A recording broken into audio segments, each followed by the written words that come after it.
Hello everyone, मेरा नाम है अमनप्रीत सिंह चड्ढा और आप मेरे को देख रहे हैं केजीएस इंजीनियर्स एजे यूट्यूब चैनल पर। इस सेशन में हम एक बहुत इंपॉर्टेंट चीज डिस्कस करेंगे और वो है सिविल इंजीनियरिंग के सबसे इंपॉर्टेंट सब्जेक्ट्स में से एक जियोटेक के बारे में।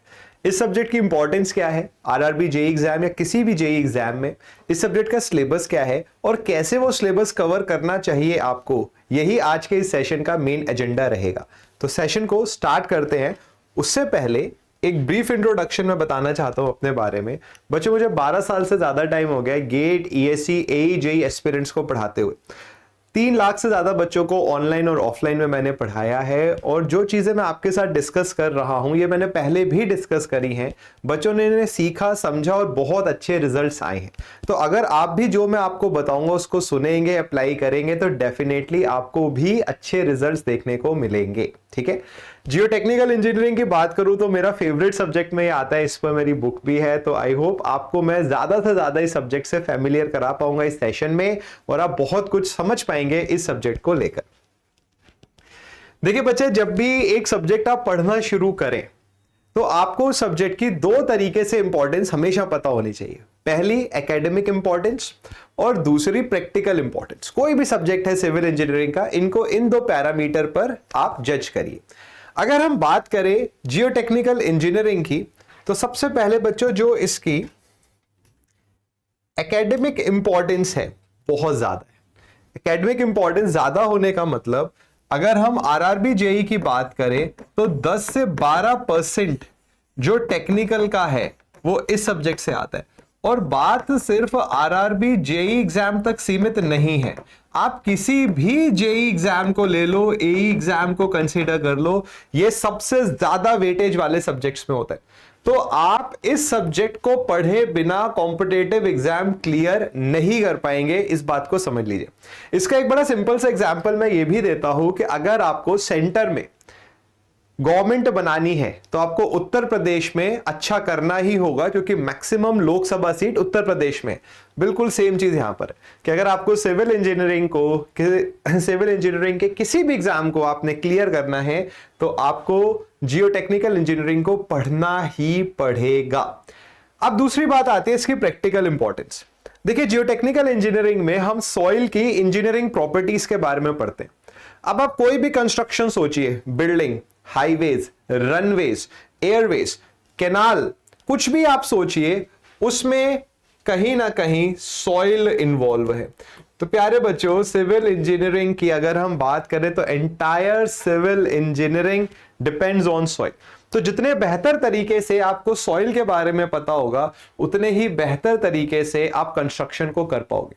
तो जब आप नौकरी में जाओगे और आप सिविल इंजीनियरिंग के किसी भी डिपार्टमेंट में चले जाओ, आपको जियोटेक्निकल इंजीनियरिंग की जरूरत पड़ेगी। तो सबसे पहले इस बात को अपने दिमाग में बिल्कुल बसा लीजिए कि एकेडमिकली ये सब्जेक्ट बहुत इंपॉर्टेंट है और ये सब्जेक्ट बहुत इंपॉर्टेंट है प्रैक्टिकली। तो इस सब्जेक्ट को स्किप नहीं कर सकते, ये सब्जेक्ट अनस्किपेबल है, पढ़ना ही पड़ेगा। अब मैंने अपने टीचिंग एक्सपीरियंस में ये देखा है कि कई बच्चों को इस सब्जेक्ट में दिक्कत आती है, वो इस सब्जेक्ट के साथ बहुत ज्यादा फैमिलियराइज नहीं हो पाते, उन्हें डाउट्स आते हैं, कंसेप्ट सीखने में दिक्कत आती है। और ये कैसे दूर होगा मैं आपको इस सेशन में बताऊंगा थोड़ी ही देर में। अब बच्चे, अगर हम बात करें वेटेज की, जैसे मैंने आपको बताया 10 से 12% वेटेज है। तो अगर हम आरआरबी जेई एग्जाम की बात करें और अलग अलग सब्जेक्ट्स की वेटेज पे डिस्कशन करें और अगर हम आए जियोटेक्निकल इंजीनियरिंग पर, जियोटेक्निकल इंजीनियरिंग का मतलब होता है soil mechanics plus foundation engineering. तो ये 8 से 10% है, इससे ज्यादा ही होता है, 10% से ज्यादा भी पूछा जा सकता है। तो बहुत ज्यादा इंपॉर्टेंट है और यही वेटेज इसकी एसएससी जेई में भी होती है।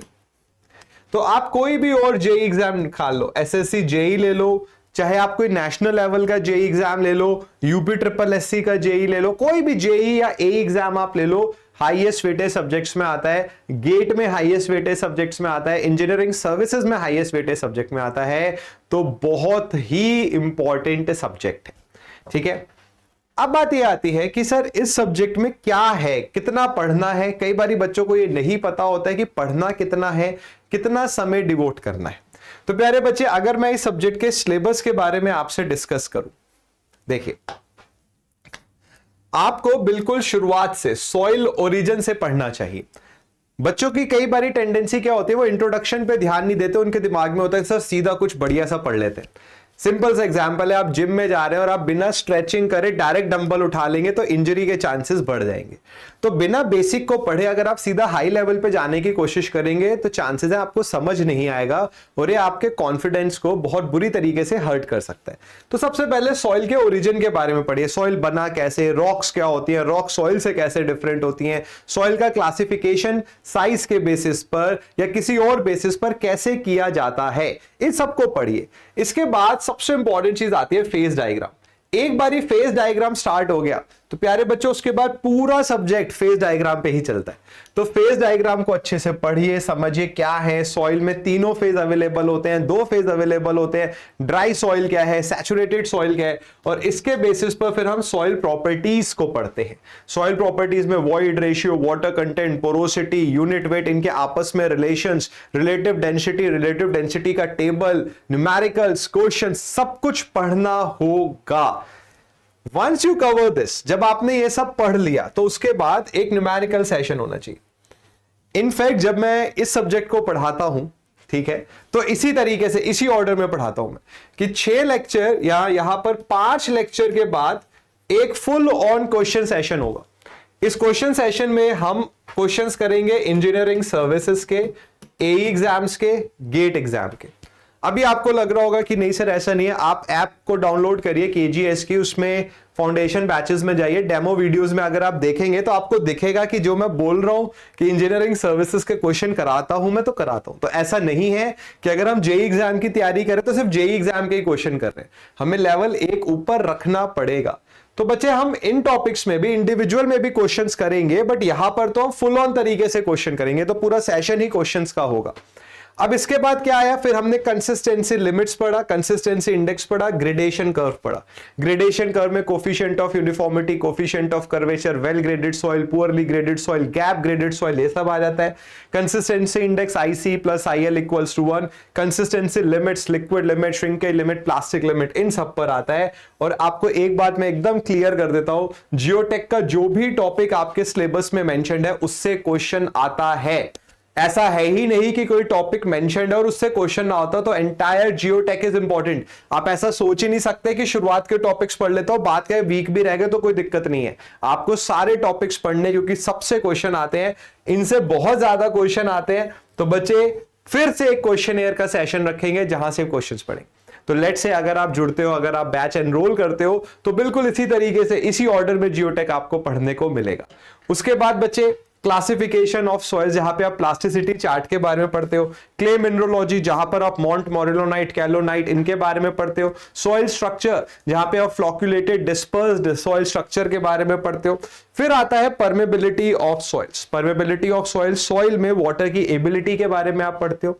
अब इसमें बच्चों को खासी दिक्कत आती है, बट बच्चों जब मैं आपको पढ़ाऊंगा पीपीटी के माध्यम से, मैं आपको पूरे तरीके से एक्सप्लेन करके दिखाऊंगा कि किस तरीके से सॉइल का मूवमेंट होता है वाटर में और कैसे एक्सपेरिमेंट्स परफॉर्म किए जाते हैं। क्योंकि परमेबिलिटी को जब आप लेबोरेटरी में निकालते हो तो कांस्टेंट और फॉलिंग हेड मेथड्स का इस्तेमाल होता है, वो आए कैसे।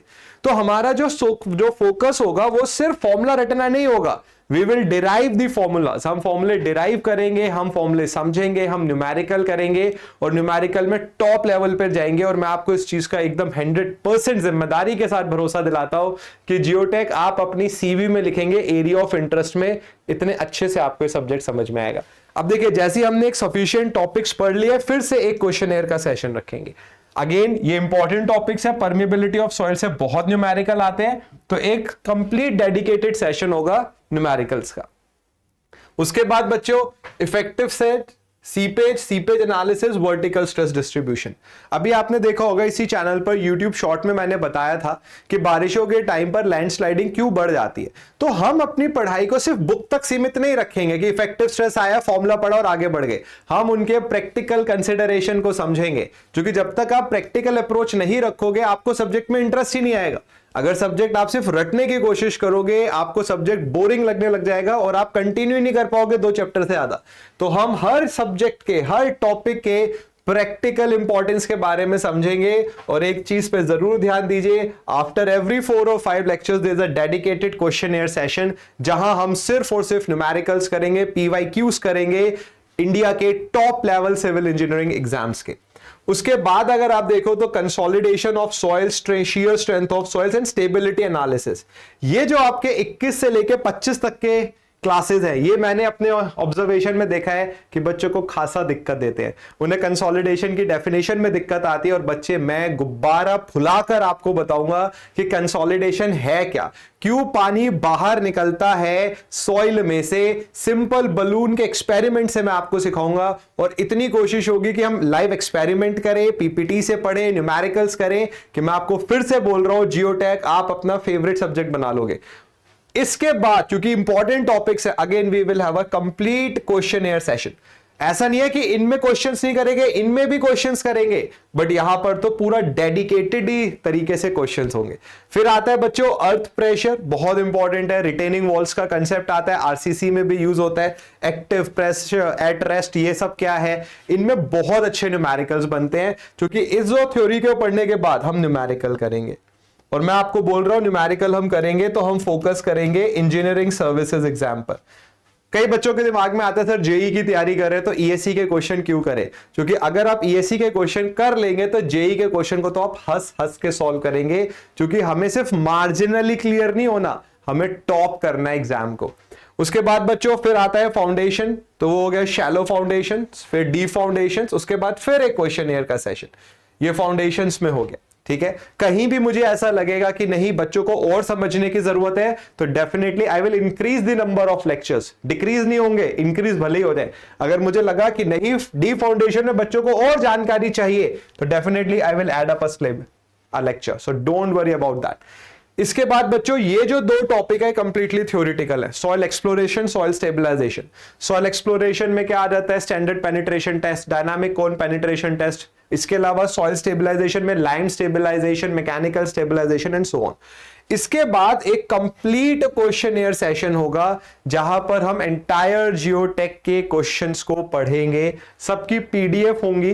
पीडीएफ यकीन मानिए बहुत ही सुंदर तरीके से मैं आपको दूंगा। यूट्यूब पे भी आपने देखा होगा लेक्चर्स की पीडीएफ साफ सुथरी बनाने की कोशिश रहती है, बट एनरोल बैचेस में और साफ सुथरी बनने की कोशिश होती है। आई बिलीव कमेंट सेक्शन में कोई बच्चा इस बात की पुष्टि भी कर देगा। तो प्यारे बच्चों इन 37 लेक्चर्स में हम कंप्लीट करेंगे जियोटेक को 0 से लेकर टॉप तक। अगर आज आपको लगता है कि मेरा लेवल बिल्कुल बॉटम पर है तो मैं आपको इसको टॉप तक लेके जाऊंगा 100%। आपका सिर्फ एक काम होगा कि जब मैं पढ़ाऊं ध्यान से पढ़िए और जो भी पढ़ाया उसको रिवाइज कर लीजिए। बस अगर आपने इतना काम कर लिया तो इस सब्जेक्ट के, इस मुश्किल सब्जेक्ट के आप एक बहुत ही एफिशिएंट लर्नर बन जाएंगे। अब देखिए इस सब्जेक्ट को सीखने में पता है एक दिक्कत आती क्यों है, क्योंकि ये सब्जेक्ट ऐसा है इसमें थ्योरी बहुत है, बहुत वाइड सिलेबस है।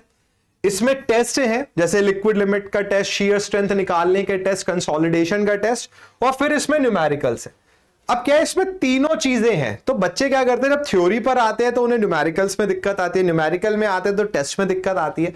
बट हम मेहनत से, पीपीटीज की मदद से, वीडियोस की मदद से, कंसेप्ट की मदद से, लाइव एग्जांपल्स की मदद से ये सब कुछ सीखेंगे। अगर आपने YouTube पे कोई मेरी वीडियो देखी और मैं बोलूंगा कि आप जाइए, आपको दिख जाएंगी प्लेलिस्ट में और वहां पे पढ़ाने का तरीका दिख जाएगा। तो कोशिश यही होती है कि हर एक चीज के बेसिक कंसेप्ट को हम समझें, सिर्फ फॉर्मूला ना रटे, ये समझे कि फॉर्मूला आया कैसे, उसमें अजम्पशंस क्या थे और बदलाव कैसे आते हैं फॉर्मूले में।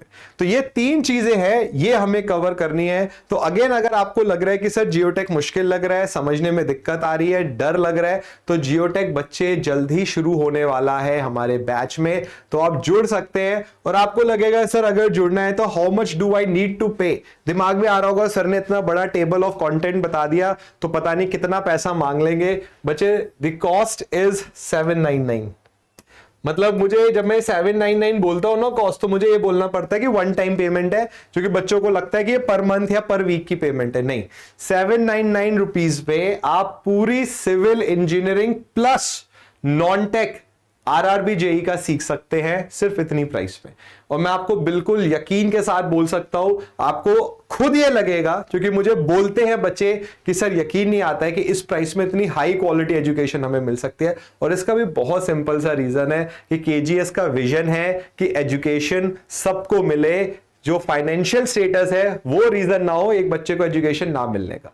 तो हम आपको बेस्ट क्वालिटी एजुकेशन दे रहे हैं। अगर आप किसी भी टीचर का प्रोफाइल देखेंगे, सब बहुत एक्सपीरियंस्ड टीचर है। ऐसा नहीं है कि 2 साल पहले बीटेक करी, साथ में तैयारी भी चल रही है, कॉम्पिटेटिव एग्जाम की तैयारी भी चल रही है, कहीं एग्जाम क्लियर हो गया तो अगले दिन आके बोल दे कि हाँ भाई कल से नहीं पढ़ाएंगे। तो ऐसा नहीं है, सब डेडिकेटेड टीचर्स हैं, एक कॉज के लिए मेहनत कर रहे हैं कि ज्यादा से ज्यादा बच्चों का सिलेक्शन हो। तो प्यारे बच्चों, एक चीज याद रखिए कि अगर हमें जेई एग्जाम क्लियर करना है तो हमें एई एग्जाम के हिसाब से मेहनत करनी होगी। So aim for more, and today मैं आपको एकदम प्रॉमिस करता हूं कि together we will aim for more. सोचिए YouTube में बहुत मेहनत करते हैं तो एनरोल में उससे ज्यादा ही करेंगे, कम नहीं होगी। तो आई होप ज्यादा से ज्यादा बच्चे आरआरबी जेई बैच में एनरोल करेंगे और सिर्फ जियोटेक नहीं, सिविल और नॉन टेक के हर सब्जेक्ट को बहुत अच्छे से सीखेंगे। तो बच्चों, वीडियो पसंद आई जरूर लाइक करिए, कोई सवाल है कमेंट सेक्शन में जरूर पूछिए, we will definitely reply you back. और वीडियो को अपने साथी सिविल इंजीनियर्स के साथ शेयर करिए। चैनल पर नए हैं तो सब्सक्राइब करिए, बेल आइकन दबाइए ताकि आपको सारे लेटेस्ट नोटिफिकेशंस मिल सके। बच्चों, मिलते हैं नेक्स्ट सेशन में इसी एनर्जी के साथ। Till then do take care, God bless you, thank you.